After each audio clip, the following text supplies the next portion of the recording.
Have you ever just looked at a piece of music and you just thought, I don't know what the fuck is. I don't know what is happening. I don't know. I don't know. I don't know. I don't know. I don't know. I don't know. I don't know. Sam. I don't know. I don't know what is happening. I don't know what's happening. I don't know what's happening. I don't know why this is a thing. Hi, welcome back to my channel. I'm in a little bit of a different spot than my other YouTube videos. I'm actually currently in Billings, Montana for an orchestra cycle. It's a little cold and there's actually still snow on the ground. And yes, I am sitting on the floor in my hotel room. Thanks for asking. But anyways, enough with the chit chat. We've got to talk about Babs.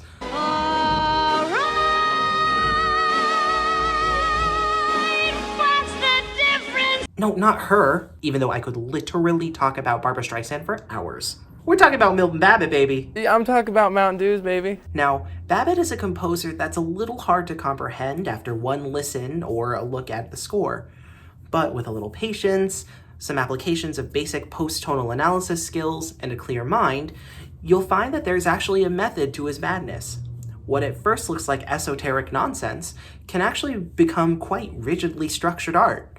To demonstrate this, let's take a look at a short excerpt from his song cycle, Do. Written in 1952, Do is a setting of text from several poems by World War I poet August Strahm. The first song is titled Wiedersehen, which roughly translates to See You Again. Let's listen to the first phrase. The score that I'm putting up on the screen comes from Joseph Strauss's Introduction to Post-Tonal Theory textbook.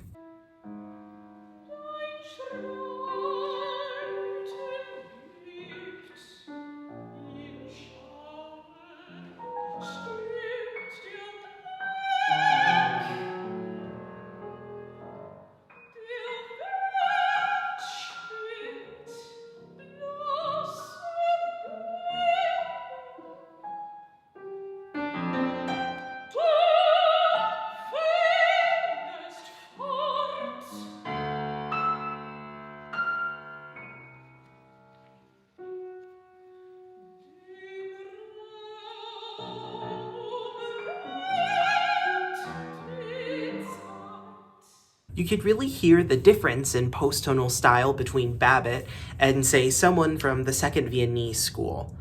Those composers, especially Arnold Schoenberg, used form, rhythm, and other structural elements in order to make the atonalness of their music more accessible to the audiences they were trying to reach. There are many pieces where Babbitt does use rhythm in order to facilitate structure, much like the composers in the Second Viennese school. But that's not necessarily the case in this short excerpt. So let's take a look at the notes themselves to see if we can glean any structural elements. At first glance, the music of this phrase seems quite random. However, Babbitt plays with note range rather carefully, revealing 4 distinct lines, one in the voice, and a high, middle, and low line in the piano. If we do a 12 count of all 4 of these lines, we end up with something like this. Now, my initial guess was that these 4 lines would be different series forms on the same 12-tone matrix, with a prime based on the vocal line. But that's not the case in this situation. Let's zoom out a little bit and look at these rows in groups of 3. What was once 4 wildly different rows becomes an intricate web of related trichords, as you can see here. All of the trichords that are formed are from either the 025 set class or the 013 set class. These trichords are formed by specific intervallic movements, which can be seen in the table I've posted on the screen. Several patterns arise. Drawing several boundary lines, you can kind of see several axes of transformation. If we split all the rows down the middle, there's a retrograde inversion of these interval patterns. For example, if we look at both of the 025 trichords in the vocal line, we see that the first one is created by a -3 + 5 combination, whereas the second trichord is made by a -5 + 3 combination. What the retrograde inversion transformation shows us is that each line can map onto itself to some extent via that vertical axis. Let's look at the horizontal axis now. So the voice kind of maps onto the low piano, and the high piano maps onto the middle piano to some extent. In this case, it's just a retrograde, so the interval order switches. So if we look at the voice line, it starts with a -3, then a +5. But if we look at the low piano, it's a +5, then a -3. By limiting the trichords in this piece, Babbitt essentially generates the structure of the first phrase. Remember, these lines are also a chronological account of pitches and their appearance in the music. And because all 4 lines are happening somewhat concurrently, you can view this excerpt as alternating blocks of O25s and O13s. The other way we can look at these rows is by arranging them into various hexachords.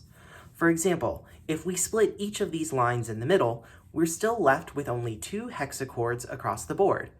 The voice and the high piano lines only generate hexachords in the O1, 2, 3, 4, 5 set class, while the middle and low piano lines generate hexachords in the O2, 4, 5, 7, 9 set class. Both of these set classes share interesting properties that further show how specific Babbitt's pitch choices are. They both come from deep, well-formed scales, the chromatic and diatonic collections. But the most important common factor between these 2 pitch collections is that they are both all combinatorial hexachords. For any pitch collection to be considered all combinatorial, it must map onto some version of itself through any of the 4 major 12-tone transformations: transposition, inversion, retrograde, and retrograde inversion. Much like the limited use of trichords, using strictly all combinatorial hexachords shows a distinct relationship between certain lines. The voice operates with a high degree of rhythmic and motivic independence, but by fashioning its line out of a specific hexachord, Babbitt also ties the voice to an adjacent line, the high piano. Taking a second look at this table and some of my ugly handwriting underneath, you might notice that there are 2 hexachords of each set class. And when you combine them, they generate the full chromatic collection. They create the aggregate, because when combined, they are a sum of all 12 tones in the Western chromatic scale. Babbitt had a particular fondness for making aggregates in his music. Much like the limited use of trichords, hexachord aggregates create some structure within the excerpt. Take a look at this other table.